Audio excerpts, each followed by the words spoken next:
आने वाला प्रभु यीशु मसीह के नाम से आप सभी को जय मसीह की।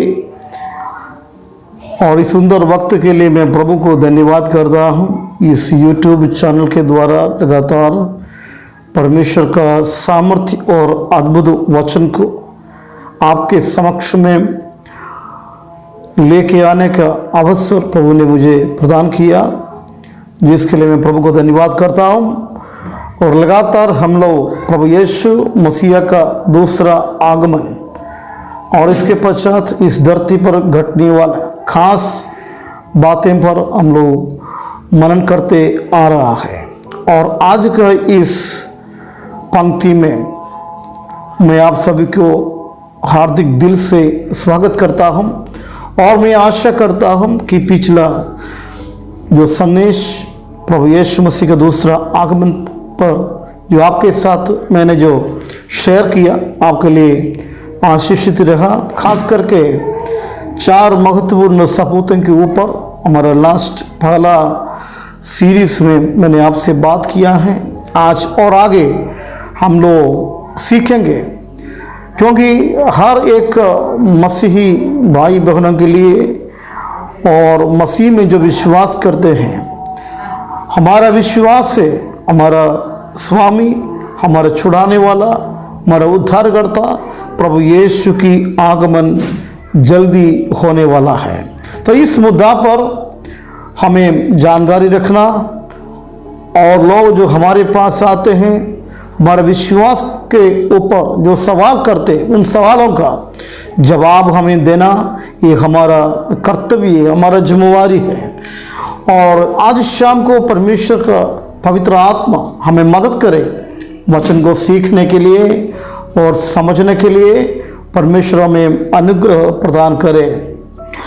पिछले संदेश में मैं खास करके आपसे बोला था कि समय के विषय में यीशु का आगमन कब होगा।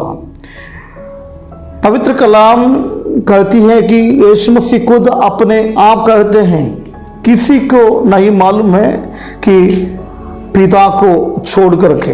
मरकुस रचित सुसमाचार 13 अध्याय में इस बातों को हम लोग देखते हैं।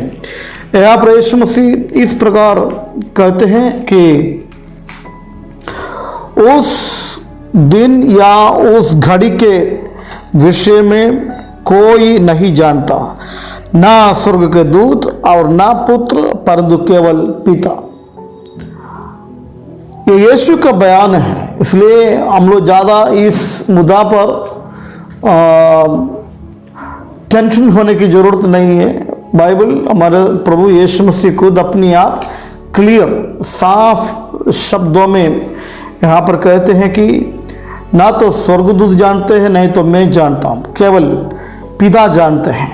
इसलिए फिर भी एक हमें इसकी जानकारी रखने की ज़रूरत है, ये समय कब होने वाला है। बाइबल में कई चिन्ह हम लोग देखते हैं। मैं उस मुद्दा पर आज आपसे बात करने के लिए नहीं चाहता।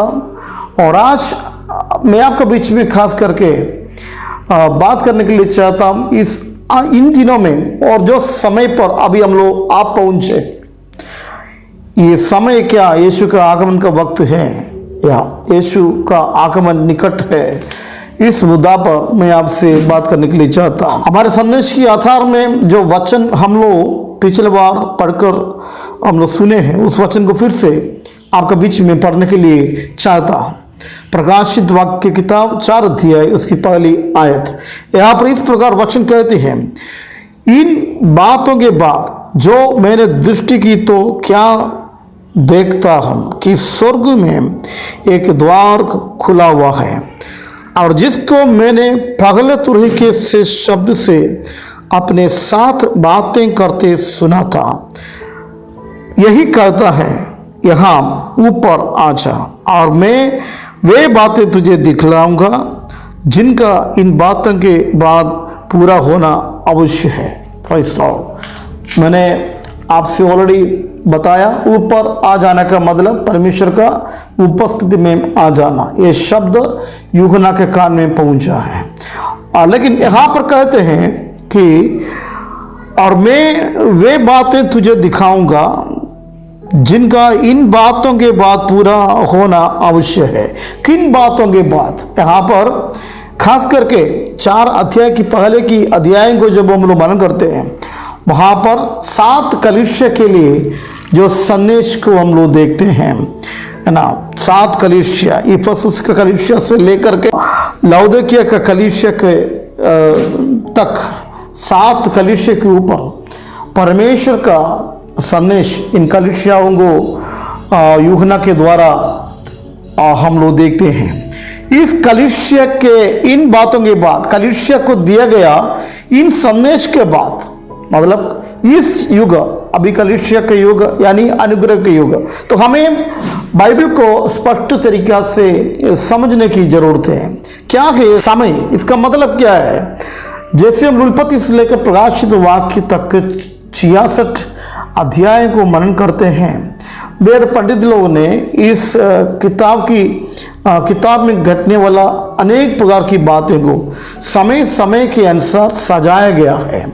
तो हम लोग आज उस 6 युगों के ऊपर आज आपसे मैं बात करने के लिए चाहता हूँ। 6 खास युग।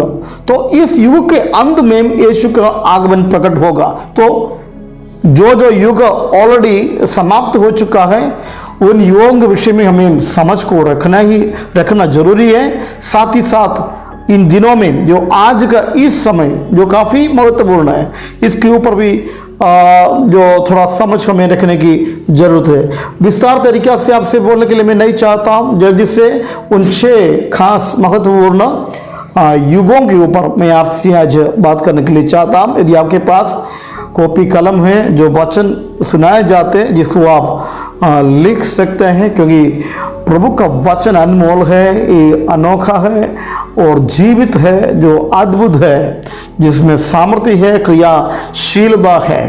तो इसलिए विश्वास के साथ हम जब प्रभु का वचन को सुनते हैं, प्रार्थना के साथ हमें प्रभु का वचन को सुनने की जरूरत है। तो मैं आपके ध्यान को खास करके बाइबल में बताया गया, जब वेद पंडित लोगों के द्वारा जो समझाया गया, सिखाया गया, उन 6 खास युगों के ऊपर बात करने के लिए चाहता हूँ। सबसे पहले हम देखते हैं कि सृष्टि में किस प्रकार परमेश्वर ने सृष्टि की, उत्पत्ति की किताब में प्रथम अध्याय में हम लोग इन बातें को देखते हैं।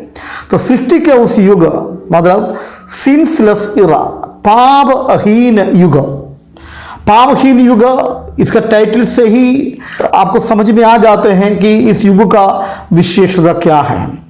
एकदम साफ युग, मैं ये शब्द इस्तेमाल करने के लिए चाहता हूँ। किसी भी प्रकार का दोष यानी किसी भी प्रकार का बुराई जिसमें नहीं है। जब आदि में परमेश्वर ने आकाश और पृथ्वी की रचना करने के बाद सारे जीव जंतुओं का रचना किया है, उसके बाद आखिर में अपने हाथों से मिट्टी को सान करके इंसान को बनाया गया है। उनकी नथनों में जीवन का श्वास फूंकने के बाद वो जीवित प्राणी बन गया है। और परमेश्वर और मनुष्य के साथ एक घनिष्ठ दोस्ती होता था, एक घनिष्ठता था, एक निकटतम रिश्ता उस समय था। बाइबल कहती है कि शाम का वेला में परमेश्वर ऊपर से नीचे उतर करके आया किया करता था और मनुष्य के साथ एक कम्युनियन, एक संगति किया करता था। तो मनुष्य और परमेश्वर के बीच में किसी भी प्रकार का खाई नहीं रहा। मनुष्य और परमेश्वर के बीच में एक अच्छा जो रिश्ता उस समय रहा। तो उस युग को वेद पंडित लोग कहते हैं पापहीन युग, यानी सिनलेस इरा। उस इरा खत्म हो गया है। उसके आगे दूसरा इरा के ऊपर, दूसरा युग के ऊपर मैं आपसे बताने के लिए चाहता हूँ। उस युग को वेद पंडित लोग कहते हैं चेतन युग, यानी era of conscious, era of conscious यानी चेतन युग। इस युग का विशेषता मैं क्षण शब्दों में आपसे बताने के लिए चाहता हूँ कि जब मनुष्य परमेश्वर की आज्ञा का उल्लंघन किया और परमेश्वर से दूर चला गया और समानता को खो दिया और मनुष्य और परमेश्वर के बीच में एक बड़ी खाई बन गया, एक दूरी बन गया।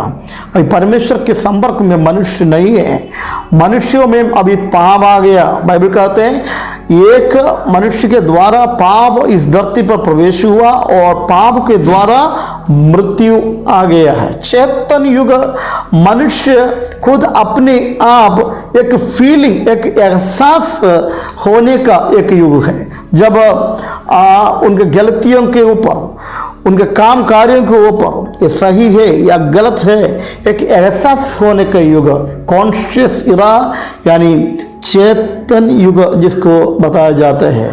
मानिए एक टाइगर, एक बाघ दूसरा बाघ को ना जिसके ऊपर हमला करके जिसको जो मार देते हैं, उसके बाद आराम से जा कर के वो सो जाते हैं, उससे कोई भी तरह का फीलिंग नहीं होते हैं। लेकिन मनुष्य उस प्रकार नहीं। चेतन युग में हम लोग देखते हैं कि मनुष्य जब पाप करते हैं, मनुष्य कभी अपने भाई को मार डालने के बाद 24 घंटा जा करके आराम से सो नहीं पाएंगे, क्योंकि उनके अंदर गलती के एहसास होते हैं। तो ये एक युग, एक खास वक्त है जो पापहीन युग के बाद दूसरी युग यही है कि चेतन युग। मनुष्य के अंदर गलती के एहसास आ गया, पाप का एहसास आ गया, उनको समझ में आ गया कि परमेश्वर से मैं दूर हो गया हूँ। उस युग का अंत में हम लोग अगला युग में जाते हैं। अगला युग काफ़ी एक महत्वपूर्ण युग है कि प्रतिज्ञा की युग। चेतन युग के बाद प्रतिज्ञा की युग आते हैं। प्रतिज्ञा के युग में परमेश्वर को चेतन युग की समाप्ति में, चेतन युग का समाप्ति में परमेश्वर ने मनुष्य के ऊपर एक बहुत बड़ी कयामत भेजा है कि जो हम लोग देखते, जल प्रलय को हम लोग देखते हैं। उस जल प्रलय के द्वारा सारे मानव जातियों को परमेश्वर ने नष्ट किया है। नूह और उसका परिवार, उसकी 8 जन और जहाज में जितने जीव जंतु थे बच गया परमेश्वर का क्रोध से। तो लेकिन परमेश्वर इस जल प्रलय के बाद सबसे पहले नूह के साथ एक प्रतिज्ञा को बांधा है, एक प्रतिज्ञा को बांधा। तो सिर्फ नूह के साथ नहीं, प्रतिज्ञा के युग में खास करके अनेक प्रकार की प्रतिज्ञा परमेश्वर ने लोगों के साथ करते हुए हम लोग बाइबल में देखते हैं। लेकिन खास करके 5 महत्वपूर्ण व्यक्तियों के साथ परमेश्वर ने अपना प्रतिज्ञा को बांधा है। सबसे पहले नूह के साथ परमेश्वर ने अपने प्रतिज्ञा को बांधा। उसके बाद अब्राहम के साथ परमेश्वर ने अपना प्रतिज्ञा को बांधा। उसके बाद हम लोग देखते हैं मूसा के साथ परमेश्वर ने अपने प्रतिज्ञा को बांधा है। उसके बाद हम लोग देखते हैं दाऊद के साथ जो इस्राएल का राजा रहा, जिसके साथ परमेश्वर ने अपना प्रतिज्ञा को बांधा। आखिर में नया प्रतिज्ञा के तौर पर हम लोग नया नियम की ओर जब आते हैं, जो यीशु मसीह में जो प्रतिज्ञा सारे मानव जाति की छुटकारा के लिए परमेश्वर ने जो बांधा, जिसके ऊपर हम लोग देखते हैं। ये 5 प्रतिज्ञाएं जो है काफ़ी महत्वपूर्ण है। इस प्रतिज्ञा का इन बातों को लेकर के वेद पंडित लोग इस समय को प्रतिज्ञा की युग के नाम से अलग किया गया है। खास करके नूह के साथ परमेश्वर ने जो प्रतिज्ञा जो बांधी है, हम लोग उत्पत्ति की किताब 9 अध्याय 9 और 10वीं आयत में हम लोग देखते हैं। वहाँ पर परमेश्वर नूह से कहते हैं मैं कभी और इस धरती को पानी से नष्ट नहीं करूंगा। अब्राहम के साथ प्रतिज्ञा को करते हुए हम लोग जेनेसिस की किताब, उत्पत्ति की किताब 15वीं आयत में हम लोग देखते हैं। और अब्राहम से परमेश्वर ने कहा मैं तेरे ही संतान के द्वारा इस धरती क्या हो जाएंगे, मानव जाति से भर जाएंगे और मैं तुझे एक बड़ी जाति बनाऊंगा। एक खास प्रतिज्ञा अब्राहम के साथ परमेश्वर ने किया है। मूसा के साथ परमेश्वर ने प्रतिज्ञा करते हुए हम लोग खास करके व्यवस्था पर उनका किताब 11 अध्याय उसका 13 से लेकर 11 आयत हम लोग देखते हैं, जिसके द्वारा परमेश्वर ने मूसा को प्रतिज्ञा की कि आपके द्वारा इस्राएल के लोग बड़ी आशीष को हासिल करेगा और कनान का जो परमेश्वर की वायदा किया हुआ उस जगह पर पहुंचेंगे करके परमेश्वर ने मूसा के साथ अपना प्रतिज्ञा को बांधते हुए हम लोग देखते हैं। और दाऊद के साथ परमेश्वर ने अपने प्रतिज्ञा को बांधा है। जैसे हम लोग भजन संहिता उसका 89 27 से लेकर 29 आयत तक जब हम लोग पढ़ते हैं, भजन संहिता 89 उसका 27 28 29 आयत को जब हम लोग पढ़ते हैं, दाऊद के साथ परमेश्वर ने जो प्रतिज्ञा को बांधी, उस प्रतिज्ञा के ऊपर यहाँ पर वचन जिक्र करते हैं। यहाँ पर इस प्रकार कहती हैं, फिर मैं उसको अपना पहलौठा और पृथ्वी के राजाओं पर प्रधान ठहराऊंगा। मैं अपनी करुणा उस पर सदा बनाए रखूंगा और मेरी वाचा उसके लिए अटल रहेंगे। मैं उसके वंश को सदा बनाए रखूंगा और उसकी राजगद्दी स्वर्ग के समान सर्वदा बनी रहेगी। काफी महत्वपूर्ण एक प्रतिज्ञा परमेश्वर ने अपने प्रिय दास दाऊद के जीवन में हम लोग करते हुए यहाँ पर देखते हैं। ये कि एवरलास्टिंग किंगडम के ऊपर यहाँ पर हम लोग खास करके देखते हैं, सदा सर्वदा और रहने वाला एक राजगद्दी, जिसका पूर्तिकरण मसीह यीशु में हम लोग समझते हैं कि ये जो प्रतिज्ञा काफ़ी महत्वपूर्ण है। इसके बाद आखिर में हम लोग खास करके देखते हैं नया जो कवनेंट है, जो यीशु मसीह के द्वारा इस धरती के सारे मानव जातियों के साथ परमेश्वर ने जो बांधा है। Praise the Lord. तो ये प्रतिज्ञा के युग जो है काफ़ी महत्वपूर्ण वक्त रहा। अगला महत्वपूर्ण युग है वायदा का युग, एरा ऑफ प्रॉमिस। धर्मशास्त्रियों के अनुसार, बाइबल विद्वानों के अनुसार पवित्र शास्त्र में 8,810 वायदाएं पाए जाते हैं और जिसमें 7,487 वायदाएं परमेश्वर ने मनुष्य के साथ किया। इन तमाम वायदाओं में से सबसे श्रेष्ठ और अत्यंत महत्वपूर्ण वायदा है प्रभु यीशु मसीह के ऊपर परमेश्वर ने जो दिया गया है। और ये जो वायदा का युग जो है, अब्राहम से लेकर के नया नियम का कलीसिया तक ये जो पाए जाते हैं। सबसे पहले परमेश्वर ने अब्राहम के साथ वायदा करते हैं और आगे कई एक परमेश्वर के लोगों के साथ परमेश्वर अलग अलग प्रकार का वायदाएं देते हुए हम लोग देखते हैं। और भविष्यवाणी बोलने के द्वारा उन तमाम वायदाओं को हम लोगों ने पवित्र शास्त्र में पाते हैं। और आखिर में यीशु मसीह वायदा का पुत्र का रूप में पिता परमेश्वर ने इस धरती पर सारे मानव जातियों को उद्धार के लिए, छुटकारा के लिए भेजा जाते हैं। प्रभु को धन्यवाद। वायदा का युग अब्राहम से शुरू होकर नया नियम का कलीसिया तक जो पाए जाते हैं, आज हम लोग भी उस युग में, उस युग पर विश्वास करते हैं। परमेश्वर का हर एक वायदा, खास करके जैसे पहला पंक्ति में मैंने आपसे कहा, यीशु मसीह के ऊपर कई एक भविष्यवाणी हुई वायदा के रूप में हम लोग उसको देख सकते हैं, समझ सकते हैं, जिसमें ऑलमोस्ट 96% पूरा हो चुके हैं और 4% जो बाकी रह गया, जिस पर हम लोग आस रखते हैं और आशा रखते हैं और जल्दी वो पूरा होने वाला है। और अगला युग जो है, जैसे बाइबल धर्मशास्त्रियों के अनुसार विधि व्यवस्था की युग, एरा ऑफ लॉस, जिसको हम लोग मूसा से लेकर, परमेश्वर के दास मूसा से लेकर यूहन्ना तक इस युग का बारे में हम लोग समझ सकते हैं। और परमेश्वर ने बहुत सारा विधि व्यवस्थाओं को लोगों को दिया। जब इस्राएल के लोग मरुस्थान में थे, परमेश्वर ने उनको कनान देश तक पहुंचाने से पहले बहुत सारा आज्ञा उन्हें दिया। 10 आज्ञा उसमें काफ़ी महत्वपूर्ण है।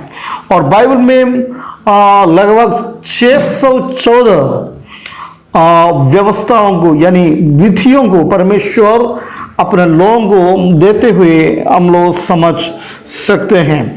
यह विधि व्यवस्था का युग को जो सीनाई पहाड़ पर परमेश्वर ने मूसा के साथ आमने सामने हम उसको परमेश्वर ने मूसा के द्वारा कई एक आज्ञाओं को दिया, क्या करना है क्या नहीं करना, किस प्रकार जीना, और आराधना के विधियां और भी और बहुत प्रकार की विधि व्यवस्थाओं को बाइबल में हम लोग देखते हैं। खास करके और धर्मशास्त्री लोगों ने 614 विधियां के ऊपर जिक्र किया गया है। और छठवां और आखिरी युग यही कहा जाता है कि अनुग्रह का युग, एरा ऑफ ग्रेस, जो वक्त अभी जिसमें हम लोग पा जाते हैं। युग का मतलब आप समझते हैं युग क्या होता है? युग means era is not a point of time but A duration of time. समय से लेकर एक समय तक का जो टाइम जो है, ड्यूरेशन जो है, जिसको इरा कहा जाते हैं, जिसमें अभी आखिरी युग में हम लोग पाए जाते हैं।